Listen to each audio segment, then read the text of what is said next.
Question number 53 करेंगे। देखिए question number 53 से हमारा एक नया रेशियो स्टार्ट होता है, प्रोप्राइटरी रेशियो। तो क्वेश्चन में कहा है from the following information calculate proprietary ratio. यहाँ share capital, reserve and surplus दिया है और नॉन करंट एसेट और करंट एसेट दिया है। तो देखिए प्रोप्राइटरी रेशियो निकालने का फॉर्मूला होता है share holders fund upon total assets. तो यहाँ पर जो हमें इंफॉर्मेशन दी है उससे पहले हमें शेयर होल्डर्स फंड कैलकुलेट करना है। तो देखिए शेयर होल्डर्स फंड में दो चीजें आती हैं, एक शेयर कैपिटल और दूसरा रिजर्व एंड सरप्लस। तो ये दोनों ही चीजें हमें क्वेश्चन में दी हुई हैं। शेयर कैपिटल दिया है 3 लाख रुपए और रिजर्व एंड सरप्लस की वैल्यू दी हुई है 1,80,000। तो यहां से हमारा शेयर होल्डर्स फंड आ गया 4,80,000। तो एक तो एलिमेंट आ गया है। अब हमें चाहिए टोटल एसेट्स। तो देखिए जो टोटल एसेट्स हैं, एसेट साइड में दो ही हेड होते हैं, नॉन करंट एसेट और करंट एसेट। तो नॉन करंट एसेट और करंट एसेट दोनों की ही वैल्यू हमें क्वेश्चन में दी गई है। नॉन करंट एसेट है 13,20,000 और करंट एसेट की वैल्यू दी है 6 लाख। तो यहां से हमारा टोटल एसेट्स आ गया 19,20,000। अब हमें इन वैल्यूज को फॉर्मूले में पुट करना है। तो देखिए शेयर होल्डर्स फंड हमने निकाला है 4,80,000 अपॉन टोटल एसेट्स 19,20,000। तो हमारा आंसर आ गया 0.25। देखिए अगर हम चाहें तो इसको परसेंटेज में भी लिख सकते हैं। परसेंटेज के लिए आप 0.25 में 100 का मल्टीप्लाई कर दीजिए तो हमारा 25% आ जाएगा, या फिर आप इसे फ्रैक्शन में ही लिख दीजिए 0.25:1। क्वेश्चन नंबर 54 करेंगे। From the following information calculate proprietary ratio. तो देखिए प्रोप्राइटरी रेशियो कैलकुलेट करना है, हमें दो चीजें चाहिए, शेयर होल्डर्स फंड और टोटल एसेट्स। तो यहाँ पर equity share capital, preference share capital, reserve and surplus, debenture और ट्रेड पेबल्स। तो ये पूरा इक्विटी एंड लायबिलिटी पार्ट दिया हुआ है और ये एसेट पार्ट दिया हुआ है जिसमें property plant equipment, short term investment और अदर करंट एसेट दिया है। तो यहाँ से हमें पहले शेयर होल्डर्स फंड निकालना है। तो देखिए शेयर होल्डर्स फंड में शेयर कैपिटल और रिजर्व एंड सरप्लस आता है। तो शेयर कैपिटल में इक्विटी शेयर कैपिटल और प्रेफरेंस शेयर कैपिटल, दो तो ये कैपिटल हो गई और एक ये रिजर्व एंड सरप्लस। इन तीनों को जोड़ देंगे तो हमारा शेयर होल्डर्स फंड आ जाएगा। और एसेट साइड का टोटल तो आपको दिख रहा है 7,50,000 रुपए। इसमें property plant equipment, short term investment, other current asset, सारी एसेट इंक्लूड है। तो पहले हम कैलकुलेट कर लेते हैं शेयर होल्डर्स फंड। तो देखिए शेयर होल्डर्स फंड में यहाँ क्या क्या शामिल करते हैं, शेयर कैपिटल और रिजर्व एंड सरप्लस। तो शेयर कैपिटल दो हैं यहाँ पर, एक है इक्विटी शेयर कैपिटल 3 लाख रुपए, प्रेफरेंस शेयर कैपिटल 1,50,000 और रिजर्व एंड सरप्लस दिया हुआ है 75,000। तो यहाँ से हमारा शेयर होल्डर्स फंड आ गया 5,25,000। और टोटल एसेट्स आपको क्वेश्चन में दी हुई हैं, एसेट की जितनी भी चीजें दी हैं सबको ऐड कर दिया है 7,50,000। यहाँ देखिए ये तीन चीजें हैं एसेट्स में और इसका टोटल है 7,50,000। तो टोटल एसेट्स हो गया हमारा 7,50,000। अब यहाँ से हमें प्रोप्राइटरी रेशियो निकालना है। तो देखिए प्रोप्राइटरी रेशियो का फॉर्मूला है share holders fund upon total asset. तो शेयर होल्डर्स फंड है 5,25,000 रुपए और टोटल एसेट है 7,50,000 रुपए। तो यहाँ से हमारा रेशियो आ रहा है 0.70:1। अगर परसेंटेज में करना चाहें तो 100 का मल्टीप्लाई कर दें तो 0.70:1 में 100 का मल्टीप्लाई कर दें तो आंसर आएगा 70%। क्वेश्चन नंबर 55 करेंगे। Calculate proprietary ratio from the following. देखिए यहाँ पर हमें प्रोप्राइटरी रेशियो निकालना है तो दो चीजें चाहिए, शेयर होल्डर्स फंड और टोटल एसेट्स।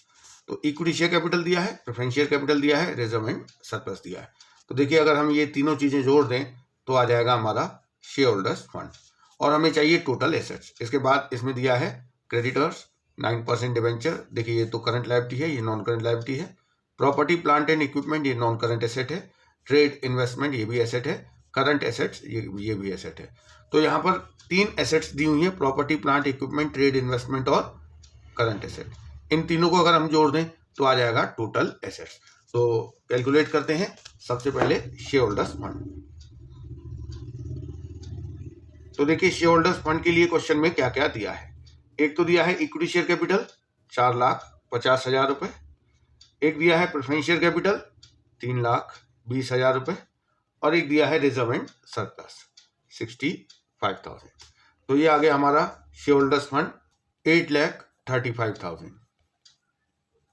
अब हमें एक और चीज चाहिए, टोटल एसेट्स। तो देखिए टोटल एसेट्स कैसे आएगा। टोटल एसेट्स में दो चीजें शामिल होती हैं, नॉन करंट एसेट्स और करंट एसेट। तो नॉन करंट एसेट में इन्होंने प्रॉपर्टी प्लांट इक्विपमेंट दिया है 7 लाख रुपए, और नॉन करंट इन्वेस्टमेंट जो कि नॉन करंट एसेट का ही पार्ट होता है, उसकी वैल्यू दी है 2,45,000 ट्रेड इन्वेस्टमेंट के नाम से, और करंट एसेट दिया है 3 लाख रुपए। तो हमारा टोटल एसेट्स आ गया 12,45,000 रुपए। अब हमें इसे पुट कर देना यहाँ पर। तो देखिए शेयर होल्डर्स फंड है 8,35,000 और टोटल एसेट्स है 12,45,000।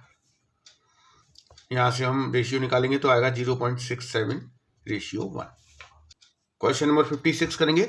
Calculate proprietary ratio if total asset to डेप्ट रेशियो इज 2:1, डेप्ट is ₹5 lakh, equity share capital is 0.5 times of debt, preference share capital is 25% of equity share capital, net profit before tax is 10 lakh and tax rate is 40%। तो यहाँ पर हमें proprietary ratio calculate करना है। Total asset to डेप्ट ratio दिया हुआ है 2:1। देखिए हमें दो चीजें चाहिए, एक शेयर होल्डर्स फंड चाहिए और एक टोटल एसेट चाहिए। क्वेश्चन में नहीं दिया हुआ है, लेकिन क्वेश्चन में एक लिंक दिया है जिससे कि हम टोटल एसेट कैलकुलेट कर सकते हैं, और वो दिया हुआ है टोटल एसेट टू डेप्ट रेशियो। तो देखिए टोटल एसेट टू डेप्ट रेशियो का फॉर्मूला होता है total assets upon long term डेप्ट। देखिए टोटल एसेट टू डेप्ट रेशियो है 2:1। टोटल डेप्ट लॉन्ग टर्म डेप्ट दी हुई है, टोटल एसेट नहीं दी है, वो हमें कैलकुलेट करनी है। Total assets upon long term डेप्ट क्वेश्चन में दी हुई है 5 लाख रुपए। तो यहां से देखिए हम क्रॉस मल्टीप्लाई करेंगे, 5 लाख इंटू 2 10 लाख, ये हमारी टोटल एसेट की वैल्यू आ गई। तो देखिए एक एलिमेंट तो हमारा जो प्रोप्राइटरी रेशियो के लिए जरूरी है टोटल एसेट, वो तो कैलकुलेट हो गया है। अब एक और चीज हमें चाहिए, यहाँ हम टोटल एसेट की जगह 10 लाख रुपए लिख देते हैं। अब एक और चीज हमें चाहिए, शेयर होल्डर्स फंड। देखिए शेयर होल्डर्स फंड का फॉर्मूला होता है share capital plus reserve and surplus. तो यहाँ पर शेयर कैपिटल डायरेक्टली ना देके इन्होंने कहा है equity share capital 0.5 times of डेप्ट। तो इक्विटी कैपिटल आ गया 0.5 टाइम्स ऑफ डेप्ट। डेप्ट मतलब लॉन्ग टर्म डेप्ट जो कि क्वेश्चन में दिया हुआ है 5 लाख रुपए, उसके 0.5 टाइम्स मतलब आधे के बराबर। तो 0.5 इंटू डेप्ट 5 लाख, तो इक्विटी कैपिटल आ गया 2,50,000। इसके अलावा प्रेफरेंस शेयर कैपिटल दिया है, preference share capital 25% of equity share capital. तो इक्विटी शेयर कैपिटल 2,50,000 है, इसके 25% के बराबर प्रेफरेंस शेयर कैपिटल है, तो ये आ गया हमारा 62,500। देखिए शेयर होल्डर्स फंड के लिए शेयर कैपिटल तो मिल गया, लेकिन शेयर होल्डर्स फंड में दो चीजें शामिल होती हैं, शेयर कैपिटल और रिजर्व एंड सरप्लस। अब क्वेश्चन में दिया हुआ net profit before tax 10 lakh, ये सरप्लस है। तो अब इसमें से सरप्लस कैसे आएगा। देखिए जो 10 लाख दिया है प्रॉफिट वो बिफोर टैक्स है, और जो सरप्लस अकाउंट में ट्रांसफर होता है रिजर्व एंड सरप्लस में जो प्रॉफिट दिखाया जाता है वो आफ्टर टैक्स होता है। तो जो सरप्लस दिया है, जो नेट प्रॉफिट दिया है बिफोर टैक्स 10 लाख, उसमें से हम जो टैक्स है 40% वो घटा देंगे, तो हमारा सरप्लस आ जाएगा 6 लाख रुपए। ये रिजर्व एंड सरप्लस में दिखाया जाएगा। अब हम यहां से शेयर होल्डर्स फंड निकाल सकते हैं, share capital plus reserve and surplus. Reserve कोई नहीं दिया है, ये जो नेट प्रॉफिट है सरप्लस में आता है वो हम ऐड कर देंगे। तो यहां से हमारा शेयर होल्डर्स फंड आ जाएगा 9,12,500 रुपए। तो देखिए शेयर होल्डर्स फंड आ गया है, ये हम यहाँ लिख देंगे 9,12,500 रुपए, और यहाँ से हमारा रेशियो आ जाएगा 0.9125 रेशियो 1। इसको हम अगर परसेंटेज में करना चाहें तो 100 का मल्टीप्लाई कर देंगे तो 91.25% आ जाएगा। क्वेश्चन नंबर 57 करेंगे। State with reason whether the proprietary ratio will improve, decline or will not change because of the following transaction if proprietary ratio is 0.8:1। तो यहाँ देखिए प्रेजेंट में 0.8:1 प्रोप्राइटरी रेशियो दिया हुआ है, और फिर ये पूछा है कि इन ट्रांजेक्शन्स की वजह से प्रोप्राइटरी रेशियो पर क्या इफेक्ट आएगा, इंप्रूव होगा, डिक्लाइन होगा या नो चेंज। तो शुरुआत करते हैं। देखिए प्रेजेंट में कंपनी का प्रोप्राइटरी रेशियो है 0.8:1, और इसका फॉर्मूला होता है share holders fund upon total asset. Share holders fund में क्या शामिल है, शेयर कैपिटल और reserve and surplus. Total asset में क्या शामिल है, नॉन करंट एसेट और करंट एसेट, मतलब सारी एसेट्स। तो अभी इनका जो रेशियो है वो 0.8:1 है। चेंज वाले क्वेश्चंस को हम अकाउंटिंग इक्वेशन वाले मेथड से करते हैं। उसके लिए ये जरूरी है कि पहले हम एज्यूम कर लें कि शेयर होल्डर्स फंड क्या होगा और टोटल एसेट्स क्या होगा, वो हम एज्यूम करेंगे इस रेशियो में। तो हम एक काम करते हैं, 0.8:1 है, इसमें हम ऊपर और नीचे 10 लाख का मल्टीप्लाई कर लेते हैं। तो शेयर होल्डर्स फंड आ जाएगा 8 लाख रुपए और टोटल एसेट्स आ जाएगा 10 लाख रुपए। तो ये बिफोर ट्रांजेक्शन हमारा शेयर होल्डर्स फंड और टोटल एसेट्स की वैल्यू आ गई है। ये एज्यूम्ड है, आप इसकी कोई भी वैल्यू एज्यूम कर सकते हैं, लेकिन रेशियो 0.8:1 बैठना चाहिए।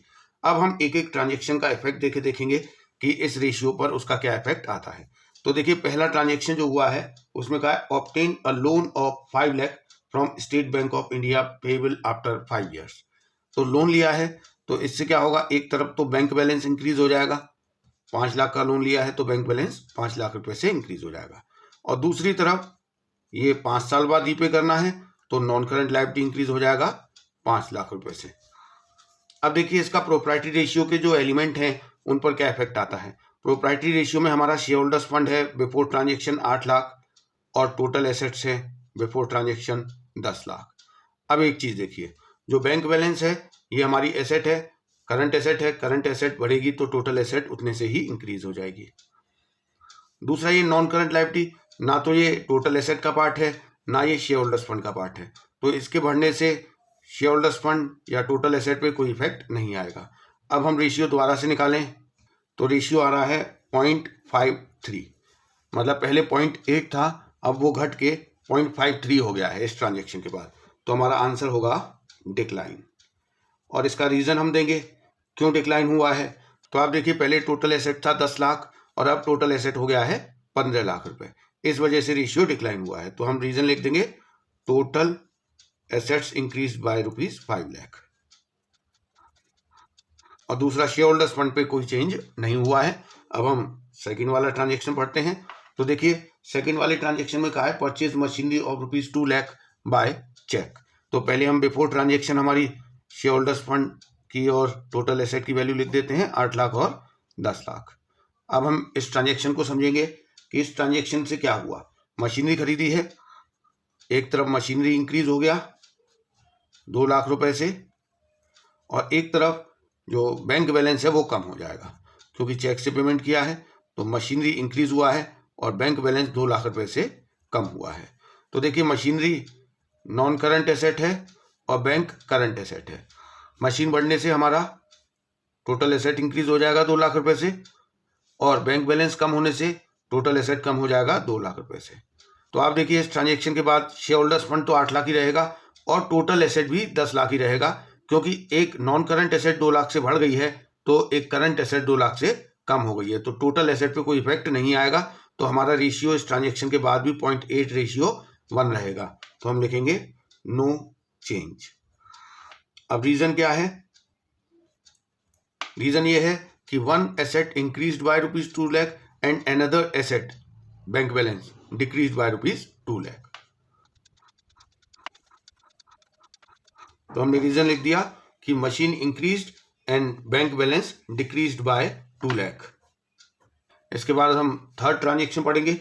देखिए, थर्ड में कहा है redeemed 7% redeemable preference shares of ₹3 lakh.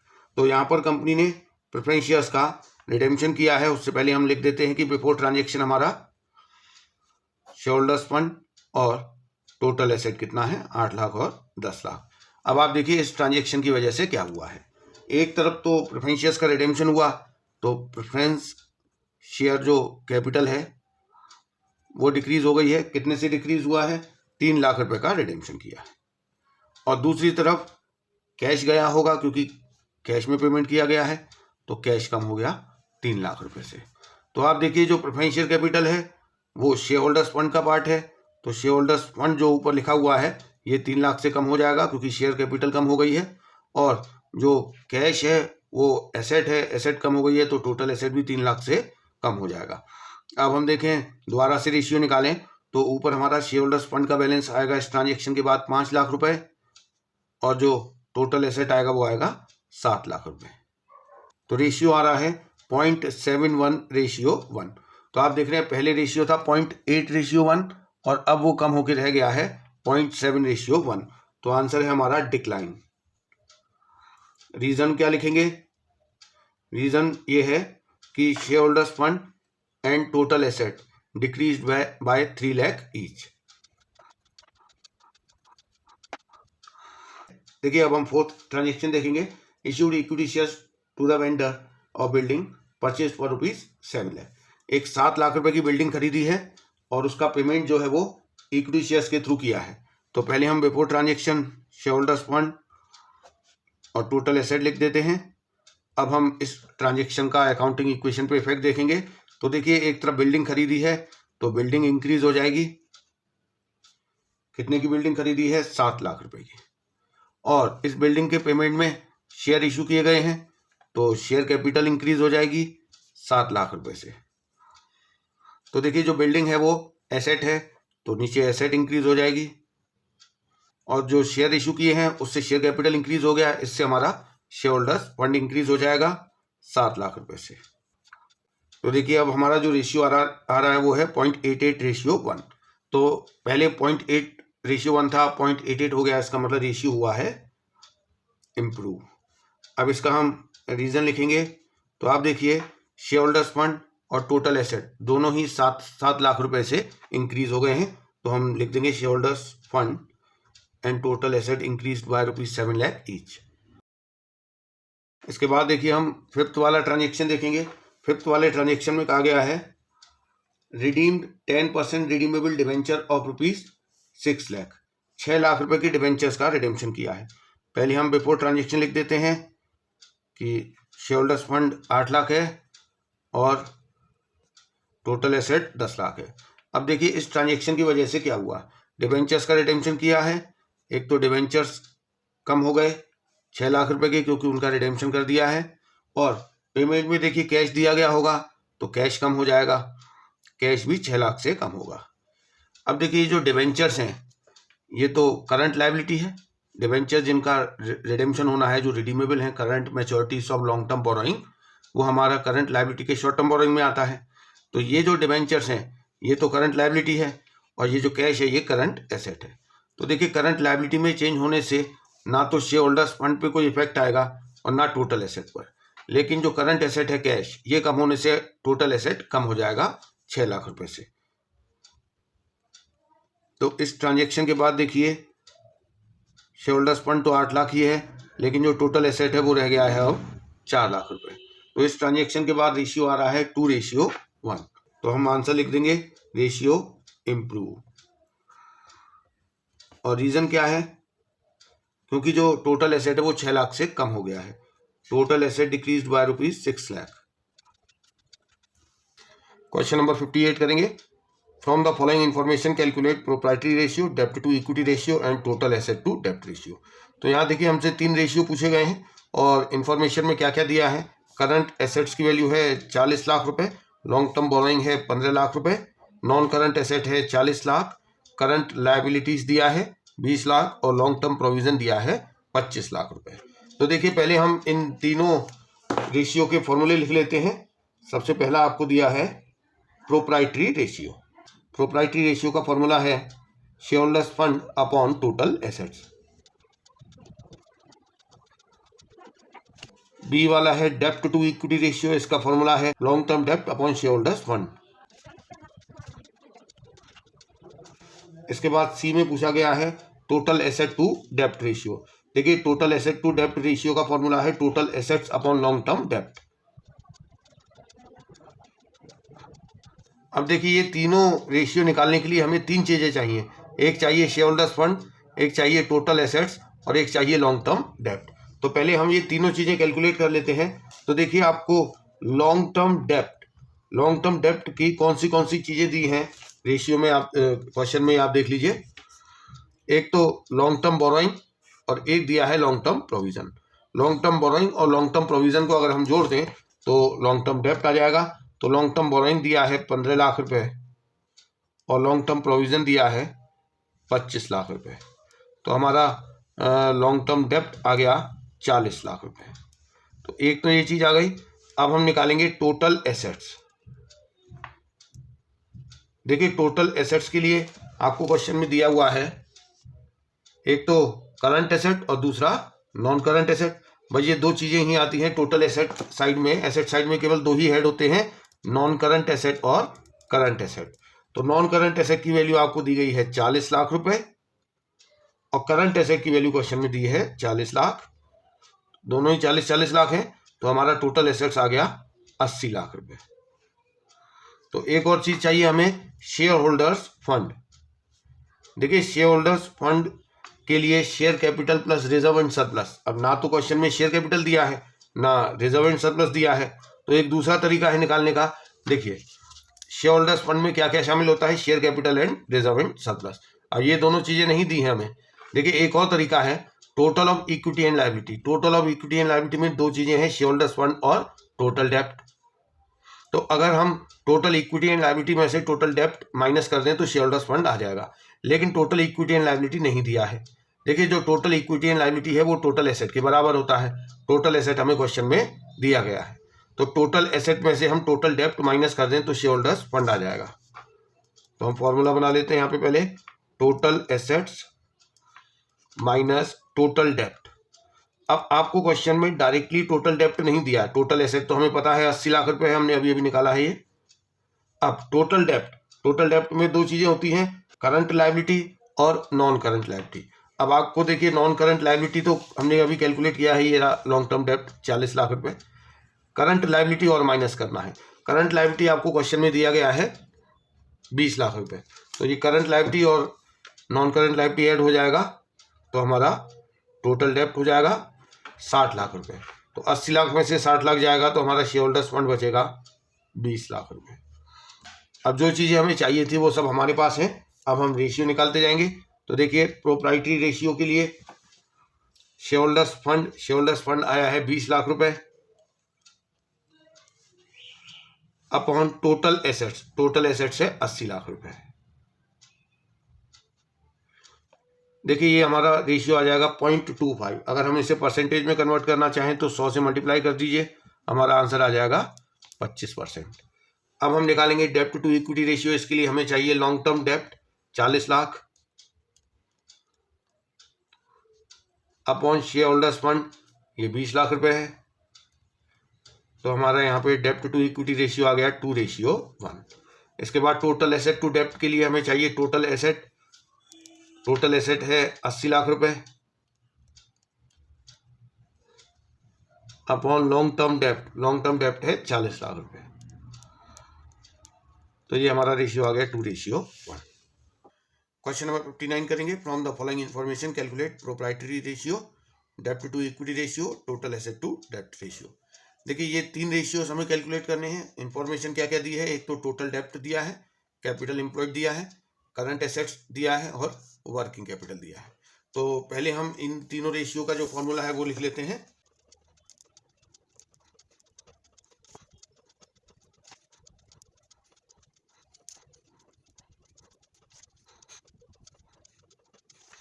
तो देखिए हमने तीनों रेशियो के फॉर्मूले लिख दिए हैं। अब ये तीनों रेशियो निकालने के लिए हमें केवल तीन चीज़ें चाहिए। एक चाहिए शेयर होल्डर्स फंड, एक चाहिए टोटल एसेट्स और एक चाहिए लॉन्ग टर्म डेप्ट।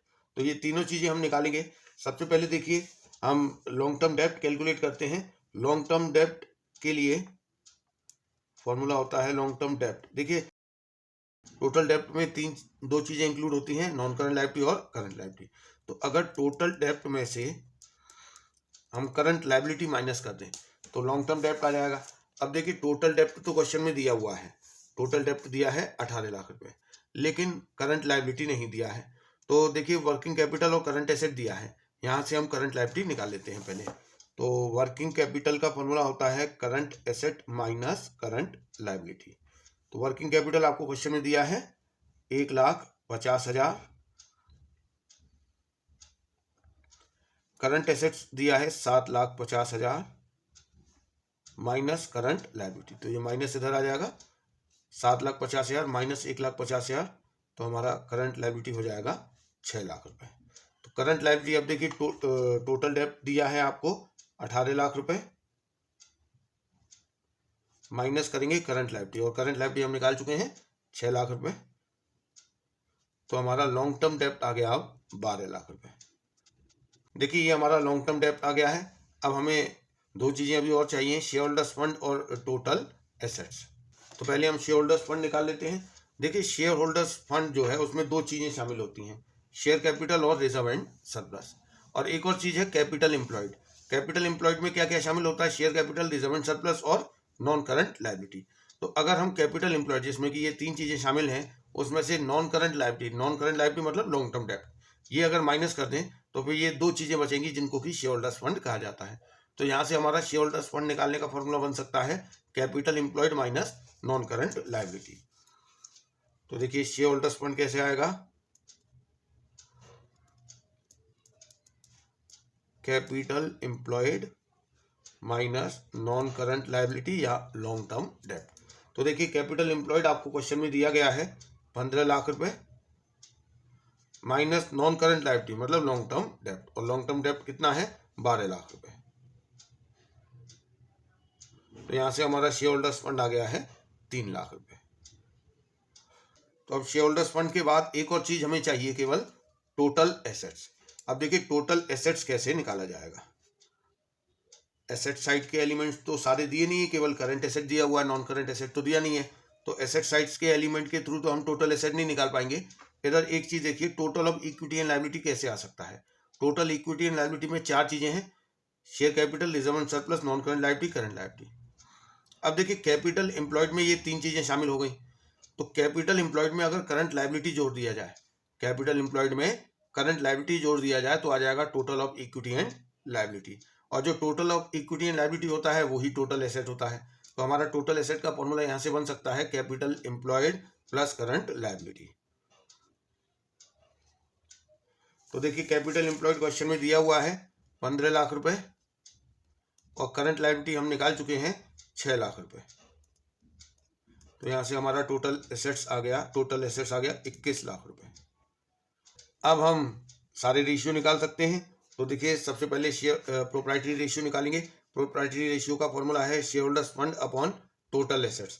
शेयर होल्डर्स फंड ये हम निकाल चुके हैं 3 लाख रुपए अपॉन टोटल एसेट्स है 21 लाख रुपए। तो ये हमारा रेशियो आ रहा है 0.1429 रेशियो 1। हम इसे परसेंटेज में करना चाहें तो 100 का मल्टीप्लाई कर देंगे, 14.29% आ जाएगा। अब हम बात करेंगे डेप्ट टू इक्विटी रेशियो की। इसके लिए लॉन्ग टर्म डेप्ट है 12 लाख रुपए अपॉन शेयर होल्डर्स फंड हमने निकाला है 3 लाख रुपए। तो ये रेशियो आ गया 4:1। टोटल एसेट टू डेप्ट के लिए टोटल एसेट है 21 लाख अपॉन लॉन्ग टर्म डेप्ट है 12 लाख। यहां से रेशियो आएगा 1.75:1।